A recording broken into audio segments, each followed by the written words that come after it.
All right, welcome to Bet the Edge. I'm Jay Croucher here with Vaughn Dalzell. We're recording late Thursday afternoon. We're going to talk about all four playoff series in the NBA. We'll talk a little bit of puck and the Champions League final to close out. But how are you, Vaughn? What's news, mate? I'm doing well, man. I'm excited because Paul Skeens with the Pirates finally got his call up. If you didn't hear about that, Jay, he is the actual quickest player in the last 35 years in baseball from his draft date to his start date, his debut date now. So I spent 35 minutes yesterday getting tickets. That's how hard it was to get a ticket for the Pirates game. So that's what my mindset's at. But I've been doing pretty well in NBA and excited to talk NBA. How are you? And what are you most excited to talk about today? Yeah, I'm very well, mate. Not enjoying the NHL playoffs round too much. We'll get into that. Those results haven't been great, but NBA has been fine. Soccer largely going fine too. It's good that you're excited about the Pirates. It's looking.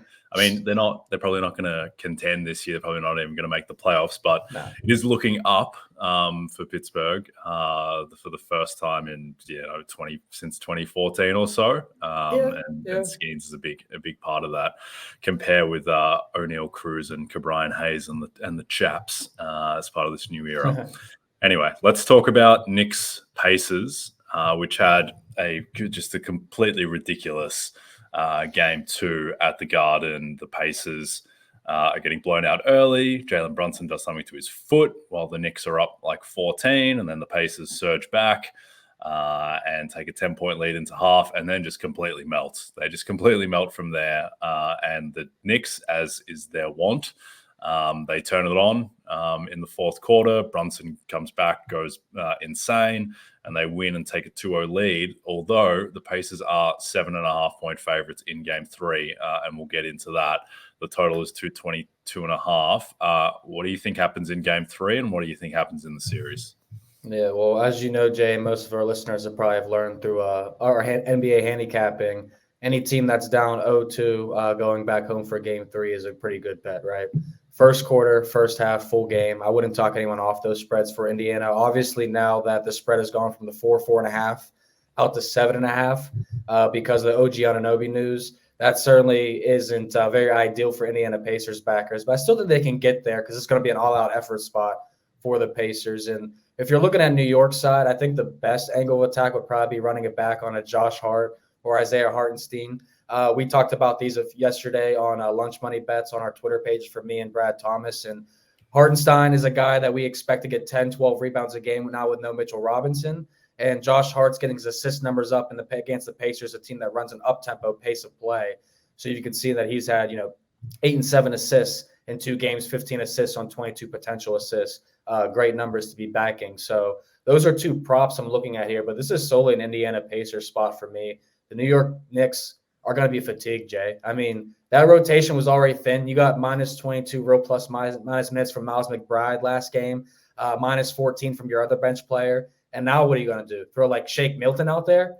He's going to get ate up against Halliburton and these guys. So I do like the Pacers in game 3. I think that first quarter, first half, full game, I'm honestly going to be on all 3 for the Indiana Pacers. Yeah, I think there's a couple things here. One, just with this line, I think this line is going to shock some people that it's how are the Pacers 7.5-point favorites. Well, it's a combination of things. One, OG Anunoby seems very unlikely to play with how he came up limping with his hamstring.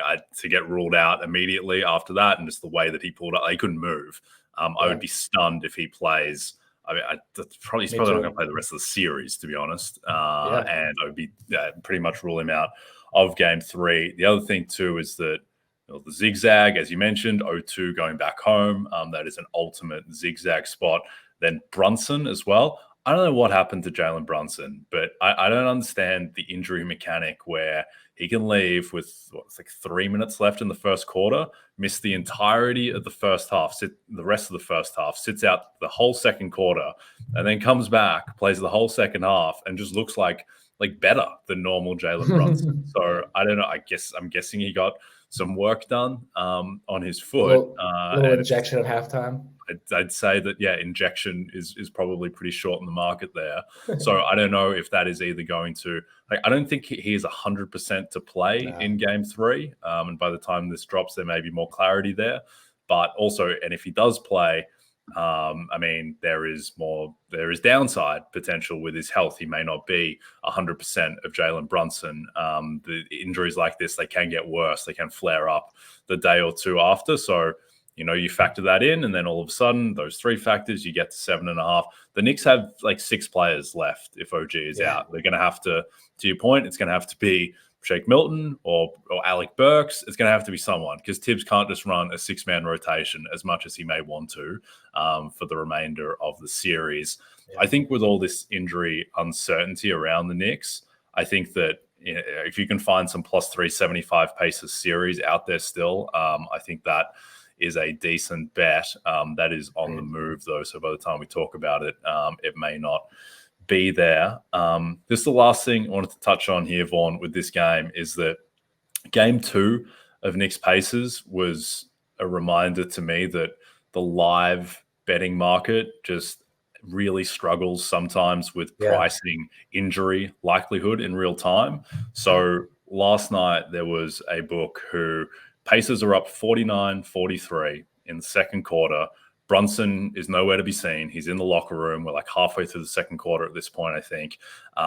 Brunson's dad has left the bench. The Knicks GM is not in his seat. It seems like they're in the locker room checking out Brunson. And there is a massive disparity in the market where some books are minus 150 on the Pacers money line, and some books have the Pacers dogs to win the game. And I think that the minus 150 side, like you're up 6 points, and Brunson at that point seems unlikely to return. I think minus 150 was probably fair.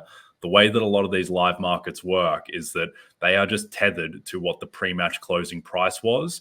And with the Brunson situation, you couldn't just keep the pre-match closing price. Now, you don't necessarily have to rule him out 100%, but you have to make some adjustment for the probability, some degree of probability that he may not return, or that he may be limited when he does return. So, of course, I loaded up on Pacers money line and then sort of absolutely melt in the third quarter. But so it goes. Before we move on from this one, what are you expecting from Pascal Siakam, who seems pretty rattled at the moment?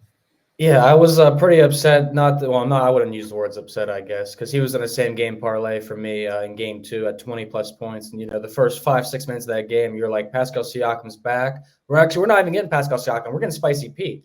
It looked like he was going to have a great game, and then he kind of just fell off in that second quarter on. So he's a guy that, points, rebounds, assists market, I look at taking unders on him right now.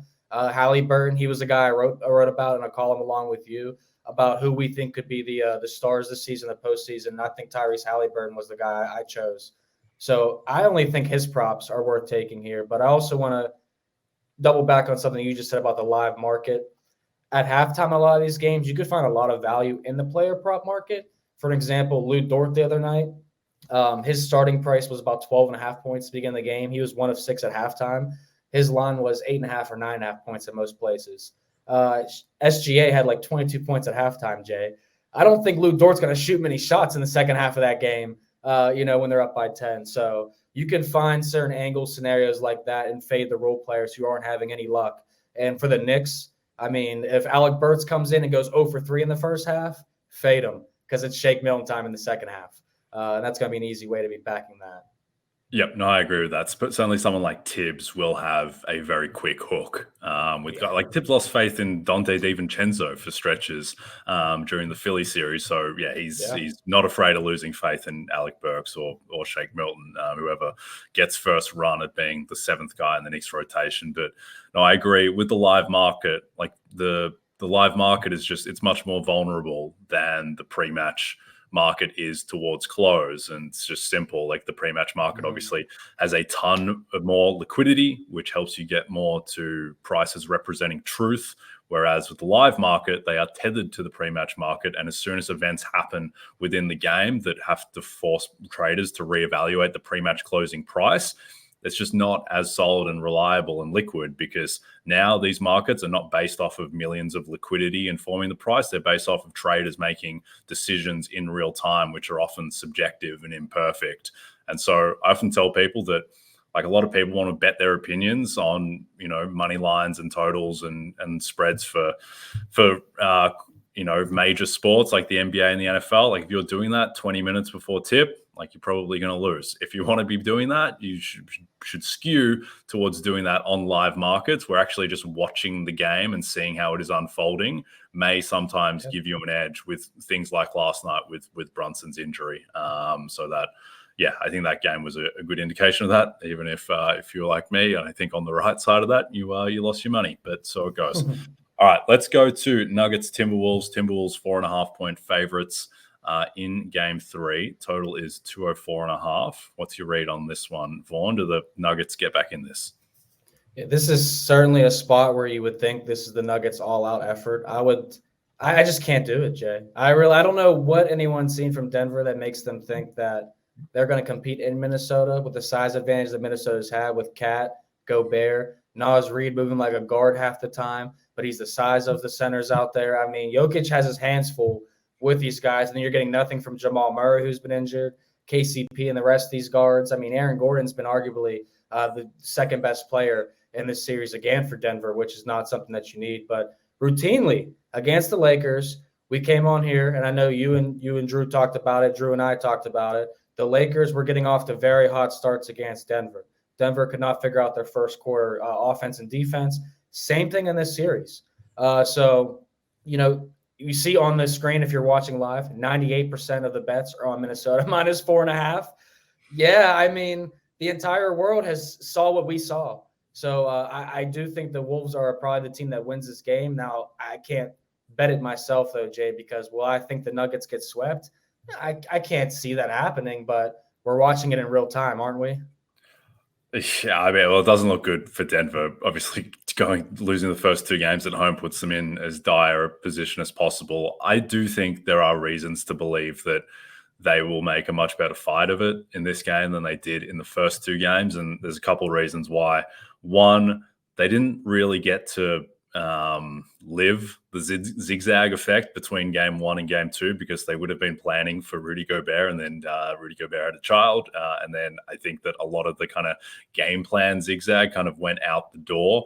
2, I think they just melted in Game 2, and it's strange to say, it may not be correct, but I almost feel better about Denver's chances going forward, the fact that they melted that badly in a game where Gobert wasn't out there, because it just made it all the more ridiculous that would happen. Like if Gobert was out there and they did that, then I would think it is more likely there is something just structural about this matchup that they just cannot solve.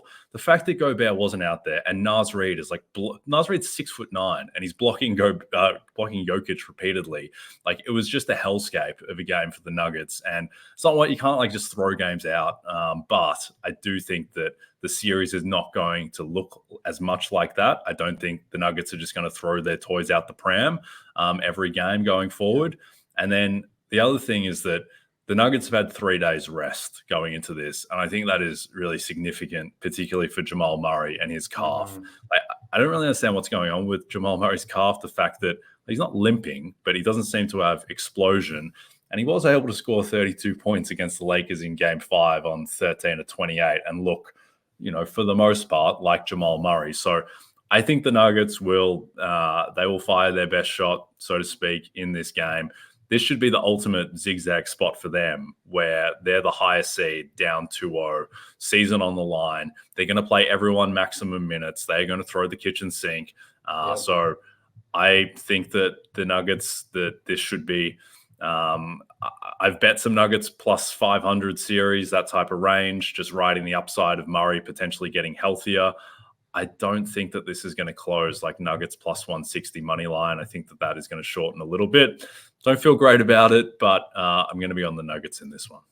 Yeah, and I won't talk you off that either, because if I was forced to bet a money line pick here in Game 3, I'd be taking the Nuggets. Like I said, I mean, this is a spot where it's just going to be max desperation. I love the kitchen sink reference here. And I want to ask you because I got asked on the show prior to this, will the Minnesota Timberwolves be the NBA champion this year?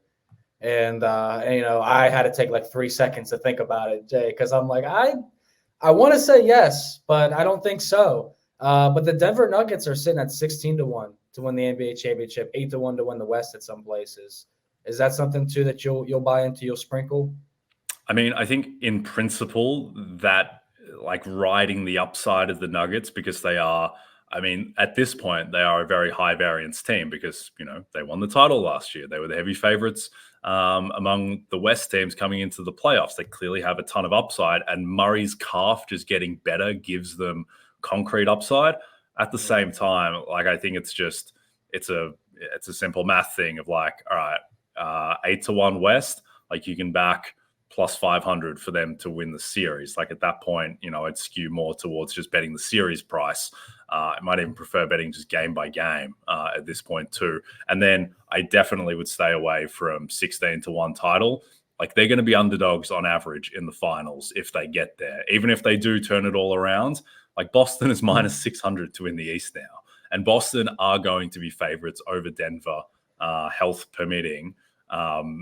Basically no matter what happens, just because they have home court and they've been the better team this season. So if you're looking to ride Denver's upside, I would look at the series and game by game markets as opposed to West and title. And I am with you. I don't think the Wolves are going to win the title. They may well do it. They're second favorites justifiably, I think. But, personally, I think that if the matchup is Oklahoma City, Minnesota in the Western Conference Finals, I would favor Oklahoma City in that matchup just with home court. I think that just having Lou Dort and Jalen Williams to throw at Ant, those two guys are two better defenders on Ant than anyone that he has seen in the first two rounds. And I think that's going to make Minnesota look like a different team. Yeah, I totally agree with that. Drew actually talked about that yesterday, why Oklahoma City has a lot of value. So I'm with you there. And before we get to the Eastern Conference, I'll just throw it out there. Boston Celtics probably going to end up with the easiest road to the NBA Finals of anybody in a long time. Oh, yeah. I mean, the Nuggets had an easy road last year, but Boston's is even easier. The fact that they get the Heat without Butler, you get the Cavs with Mitchell on one leg and no Jared Allen, and Mobley's banged up too, and Darius Garland is nowhere. He's not in his own head at the moment. Banged and up then Knicks. Finals, you're going to get the Knicks probably with half their team. Yeah, that's the problem. And also, if the matchup is, particularly if the Celtics get OKC in the finals, even though I think OKC is awesome, Celtics aren't going to get the credit for beating Oklahoma City, a team that is making its first ever playoff run. So, the chat was the Celtics have to win the title to kind of shut up the doubters. I think they're going to win the title, and everyone's still going to think this team is fraudulent. Completely unfair. So I think OKC is really good if that's the matchup. Weirdly, I think people think more highly of Minnesota than OKC at this point. So maybe the Celtics would get a bit more credit, if they take care of the Wolves, and they'd certainly get credit for the Nuggets. But I think it's going to be OKC, and I think Boston's going to win that series and not get any credit. But so what? They'll have their title if they take care of business. All right, Nelly Korda. Vaughn looks to continue her dominance with a sixth straight LPGA Tour victory this week in the Cognizant Founders Cup. Find out if she comes through in New Jersey by streaming Peacock live today through Sunday. All right, let's quickly touch on these remaining two series: Thunder Mavs, Celtics Cavs. These games have their game twos on Thursday night, which, as we're recording, we don't know the result of, and then they will have their game threes on Saturday. Just speaking broadly about these two series, does anything leap out to you in terms of a bet at the moment? Yeah, certainly hoping that Oklahoma City gets the victory, moneyline home victory tonight to go get Dallas down 0-2 at home. Curious to see what Luka Doncic looks like, but Kyrie Irving's been the guy that I've been kind of targeting this entire series and in the round one series. If you've noticed, he's been one of the lower scoring first half players, one of the highest scoring second half players in the NBA postseason.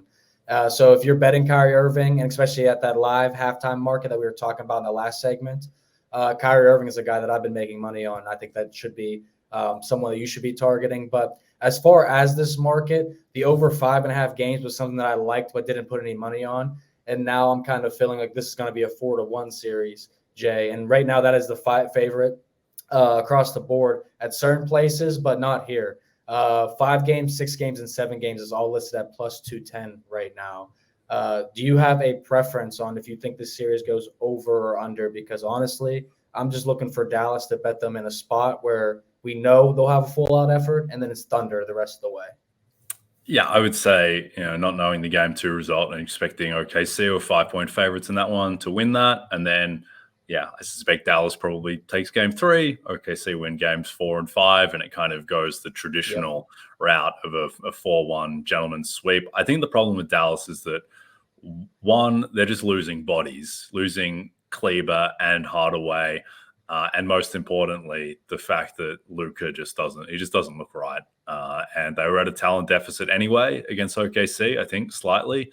And if Luka isn't going to be himself, if he's only he looks like 75% of Luka Doncic at the moment. And the only game in the playoffs where he really looked like, the guy who finished third in MVP was that game 5 in LA against the Clippers, where he was magnificent.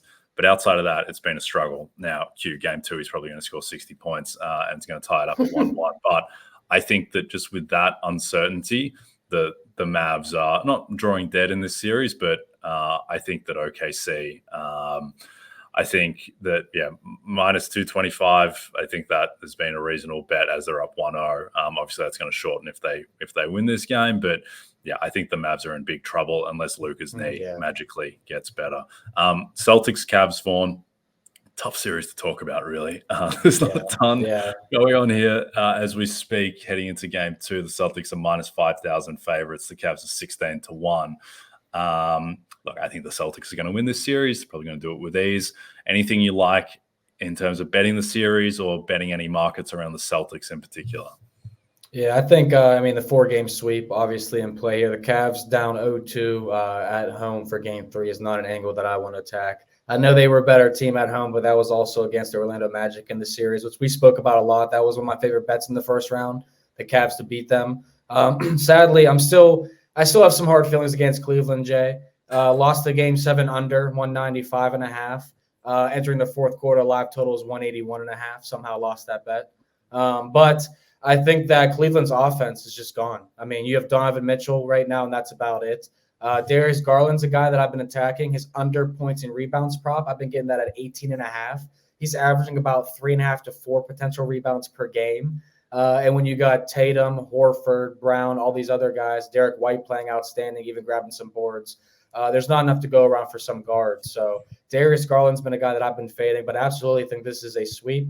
Celtics should have swept the Miami Heat, so it could have got me a little bit more money in round 1. But I think they can get it back for me here, Jay. So I like the plus 120 price on Celtics to win 4-0.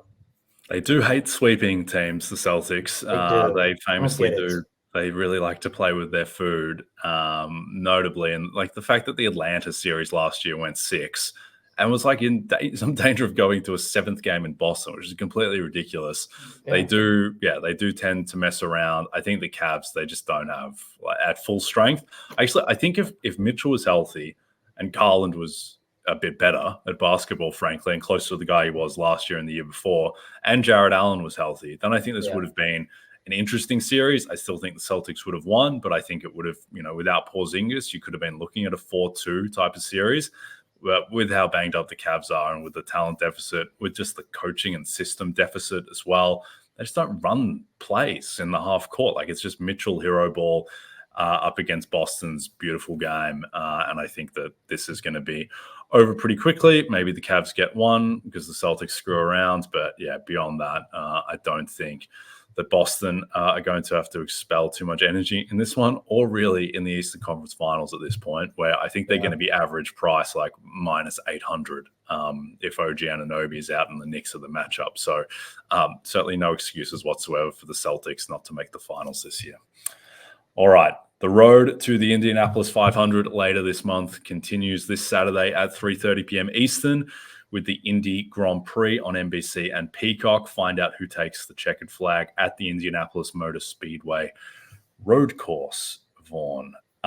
Let's talk a little Stanley Cup playoffs and Champions League to close out. In the puck, Vaughn, I know you have your eyes on the Dallas Stars, who are going to play their game 2 against the Avs Thursday night. But what do you like about Dallas? I must be out of the game in the puck. Is that what we call it nowadays? Yeah, the puck. No, I'm just kidding. But I was watching a lot of hockey in the regular season. I was going to a lot of games, actually, for the Pittsburgh Penguins. They made their postseason push. But Dallas Stars are one team that I kept my eye on. I've been impressed with them all year. They skate very fast offensively. I think they are one of the best teams in the league. But the only reason why I'm speaking on them, Jay, is because much like you were speaking to the Indiana Pacers or the Denver Nuggets having value while being down the series, Dallas Stars are a team who went down 0-2 to Vegas. And you could find them at 5, 6, 7 to 1 price, and they came back to win. They lost game 1 against Colorado as we're taping here. They'll be playing in 2 hours against Colorado for game 2. I'm on the Stars minus 1.5 at plus 190 odds. But I do think the Stars are a team that should be getting more value in the Western Conference market, sitting around like plus 350 to plus 300. So don't know your opinion if you're a big Dallas Stars guy, but that's really been my team since the Pittsburgh Penguins failed to make the playoffs by a game and a half. Yeah, I would like the Stars to get out of the West. I've wagered on them at various points during the season. I think they're a very interesting team where I do think they are the best team in the West, but they're a unique team where when you just watch them play, there's no real defining trait to the way they play. There's no kind of heliocentric hub like a Nathan McKinnon or a Connor McDavid or even a Jack Eichel, who the team really orbits around. Like their defining characteristic is just they're just really kind of good at hockey, and they just have all these above average players. They don't really have any weaknesses. They're just like 8.5 out of 10 everywhere. Their best skaters, I would say, in the postseason so far have been Wyatt Johnston, who really broke out in a big way in the Vegas series and kept it going in game 1 against the Avs. And then a bit more niche, but Chris Tanev, the defenseman they picked up at the deadline, has been incredible in these playoffs. His stick work, the way that he's able to neutralize the best opposing forwards, he's going to be really key in this series to try and slow down McKinnon and Rantanen in particular. But the Stars, I think they are the most complete team in hockey, but they just keep digging these holes for themselves in these series. So we'll see. If they go down 0-2 to the Avs, I don't think it's curtains for them just because they're so good, but they'd certainly want to go 1-1. Just quickly, the other series I wanted to touch on, Bruins-Panthers, where the Panthers, who have been favorites for the Eastern Conference at various points during the season, looked like they were just about to see their season go down the drain when they were down 1-0 against the Bruins in game 2 after losing the first game, kind of getting blown out in the end. But then Paul Maurice switched around all their lines, and then they just eviscerated Boston from that point. They sent Jeremy Swayman to the bench, and he was replaced by Ullmark. I think that was more just to get Swayman a breather, but they just absolutely destroyed Boston. They really should just win this series. Like, they're the much more talented team. I think they unlocked something in game 2. I think that just with how Boston struggled so much throughout the Toronto series, combined with how they struggled in game 2, I kind of think game 1 was just a combination of Jeremy Swayman playing out of his mind and then Paul Maurice just needlessly messing with Florida's line so that he just kind of went away from what had worked for them all season, and then just decided to pair Barkov with Kachuk on the first line when it just didn't seem to be necessary. So I think that going back to their traditional lines and how they dominated after that, expect that Florida should take care of business in the series. The Bruins are a very well-structured team. I think they have the better goaltender in the series. Sergei Bobrovsky makes me very nervous as a man holding a lot of Panthers tickets. But ultimately, I think that Florida should progress and do so with relative ease. Yeah, I like that a lot. I haven't watched too much of both of those teams. I know the Bruins were favorites for a majority of the season, but I'll be honest, Jay, I am all, as a Pittsburgh guy, you don't got to tell me twice on fading the Boston Bruins. Yeah, no, I'm not too fond of the Bruins either. Just quickly in the West, the other series, Oilers-Canucks. Oilers are minus 140 favorites, Canucks plus 120. Pretty disconcerting game 1 for the Oilers, where they really got outplayed at 5-on-5. I think they required a little bit of luck, frankly, to get their 4-1 lead, and they cashed in on their lone power play. A little bit of a concern how that game played out, and the fact that McDavid and Draisaitl both got banged up. Draisaitl probably the more concerning one, where he didn't really look like himself after he came back.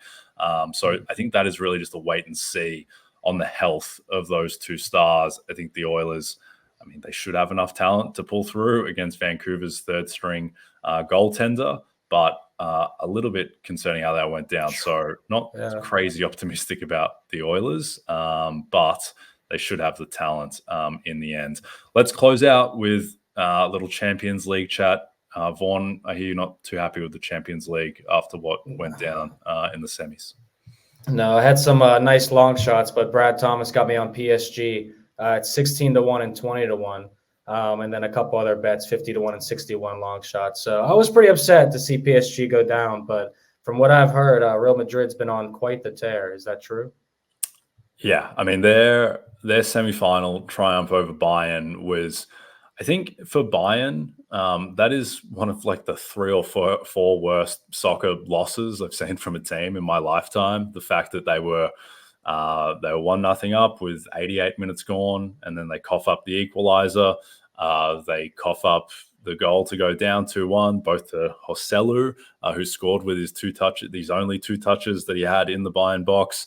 And then they score an equalizer in like the 102nd minute, and then it gets ruled out with an offside call that may not have been offside. There's a bit more controversy behind that call. It may not have been a goal if the whistle wasn't blown early, but just an insane loss, like gets stacked up there with the remontada where PSG blew a 4-0 lead to Barcelona in the first leg.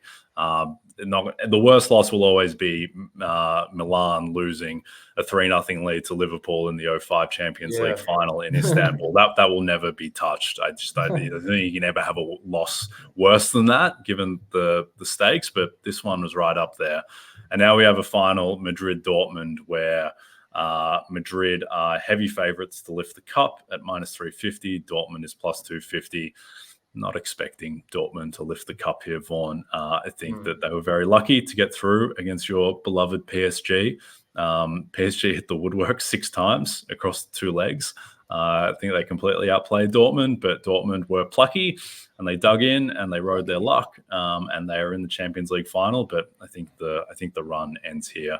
We'll say though, like, it's the beauty of the Champions League final is that it's a one-off. Anything can happen. Last year, Man City were even bigger favourites against Inter Milan, and they were outplayed, and they really should have lost that final, I think, but they were able to luck it out. And so, Madrid, this team isn't an absolute juggernaut the way that previous Madrid teams have been. Like, they are gettable. It's just this Dortmund team just isn't very good, and they will have to be plucky again and ride some luck, and probably Madrid hit the woodwork a couple of times, and Dortmund get them on the counter, which they can do. But again, like, the market is implying that, Dortmund are a 25% chance to win once you take out the margin, and that seems about right to me.